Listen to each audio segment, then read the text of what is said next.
Hello and welcome to today's 10-minute episode of The Listening Lounge. My name is Nick Day, CEO of JGA Recruitment Group, specialist payroll and HR recruiters. Today, I am bringing you a very special guest. In fact, it's a returning guest who I could not be more excited about bringing back to the show because I'm bringing back Stephen Covey. Let's start at the foundations here. When you talk about trust, is trust a learnable skill?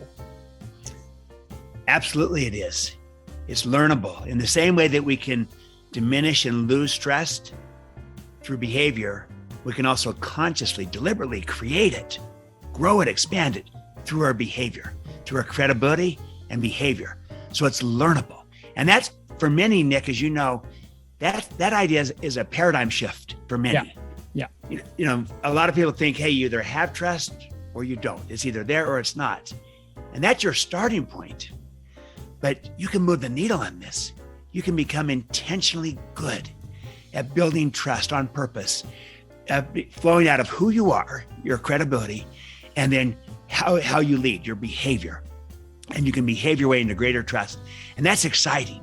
And that's true for a person. It's true for a team, for a culture. You can build trust intentionally and move the needle on it and turn it into a great strength, an asset. Where would we start with that? Because I would imagine that when it comes to trust, we feel it's innate, right? We feel it's something that we have. Like, how could we learn it? We either have it or we don't. We either, trust someone until we lose that trust, and then it's very hard to get it back. So how is it a learnable skill? Or where's the starting point for developing the skill of trust? The starting point is always to look in the mirror and start with ourselves, because it's very easy to kind of look at trust as soon as everybody else changes, we'll build some trust around here. Yeah. Or as soon as these leaders change, or that person or that, it's very easy to look at trust from the outside in and point out, where all the gaps are and the deficiencies. But the way that we'll really build and grow this trust is not outside in, it's inside out. And that means we look in the mirror, we start with ourselves. Do I trust myself? And do I give to my team, to my colleagues, to my partners, a leader, a teammate who they can trust? Is it smart to trust me? And by doing that, by building that self-trust first, then that enables all other kinds of trust to emanate from that and to flow from that, relationship trust. But think about it. If you don't trust yourself, how are you going to build trust with others?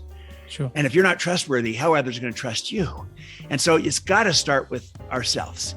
And then we naturally kind of ripple out from there, from ourselves to our relationships, one-on-one, and then into multiple relationships, and then onto a team, and then between teams, and then out into an organization, and then out into the marketplace with customers and partners, and then out into society. So inside out. Now, if you want to diagnose trust, kind of diagnose it, assess it, you can go outside in. That's a good way to diagnose. Outside in is a great diagnostic technique. But the only way to develop, to change, to transform trust is to go inside out. Look in the mirror, start with ourselves, the ripple effect metaphor. For those that are familiar with this show, and hopefully that's most of the people listening now, I've listened to previous episodes, they'll know, because I've re-quoted you many times, Stephen, that I would now claim that trust is the most important quality any leader has. How can you expect others to follow you if they don't trust you? So I think to be able to create that trust now is absolutely important, something that I'm incredibly passionate about doing with my own teams. If I think about the great leaders that I look up to, I tend to believe that that's something that they're able to do very well as well.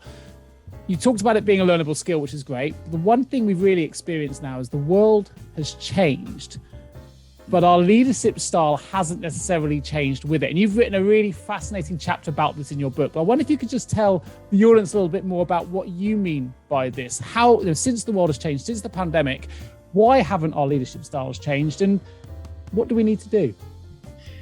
Yeah, so this is kind of the whole premise of this new Trust and Inspire book, is that everyone knows the world has changed right in front of our eyes. And it had been prior. The pandemic has accelerated everything. For sure. But all the technology disruption, has changed everything. But also the nature of work itself is far more collaborative and interdependent than ever before, and more service-oriented, more knowledge work.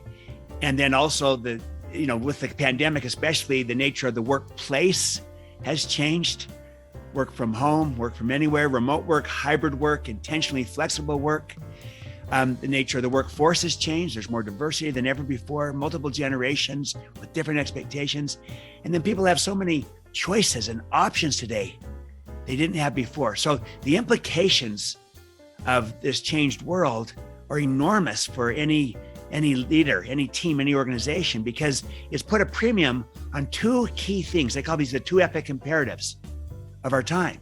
The first is there's a far greater premium being put on the need to build a high trust culture that can attract, retain, engage, and inspire the best people and bring out the best in people so that we can win this war for talent and be a talent magnet and keep our people and inspire them.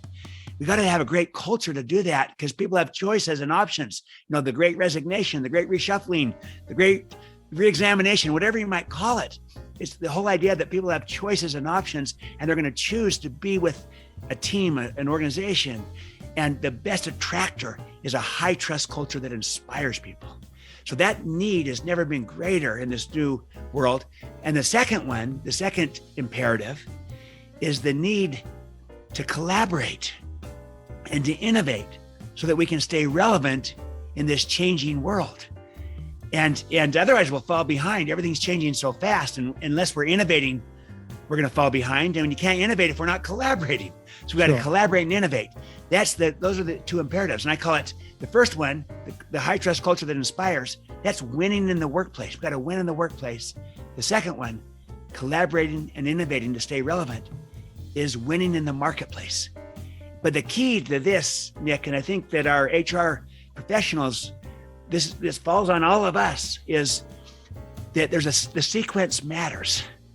The way we're going to win in the marketplace is by first winning in the workplace, by building this high trust culture that inspires, to bring in the right people, the best people, to unleash their capabilities, their talents, and to let that then help us build this kind of organization, and that it will help us collaborate and innovate. And here's the thing. Our historical leadership style, we might call command and control. Yeah. And it's a relic of the industrial age. It flows out of the industrial age. And what's happened is we've become better at it.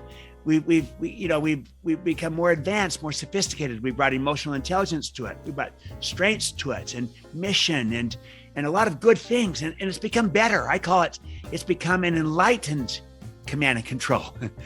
But our paradigm is still too much rooted in the old model. But that's not going to work around achieving those two epic imperatives. You can't command and control your way to a high trust culture that inspires. And you can't command and control your way to collaboration and innovation. The only way we're going to achieve those two epic imperatives is with a new style of leadership that's relevant for our time. And I'm calling it, in juxtaposition to command and control, I'm calling it trust and inspire. I think you've left us with so much to think about, so much implementable work as well, both within ourselves and things hopefully we can deliver within our teams and improve performance and get to that inspirational level and aim towards that. So it's been an absolute pleasure. I knew it would be. I was inspired after having you on the show the first time. Delighted to have you back a second time. Stephen, you're so passionate in this subject and it speaks to me. So I hope it speaks to my audience as well. So thank you ever so much for being on the show. And just one last time, it will be in the show notes. So please do click on the URL, check out the book for yourself. Cannot recommend it enough. And thank you, Stephen Covey, for joining me today. You're welcome, Nick. And I will say this, that Nick, you are a trust and inspire leader that's truly unleashing the greatness in the people you're associating with, in our HR leaders everywhere, so that they can unleash the greatness in others. So this is the ripple effect of trust and inspire, and you're modeling this. So thank you. Oh, that's made my day.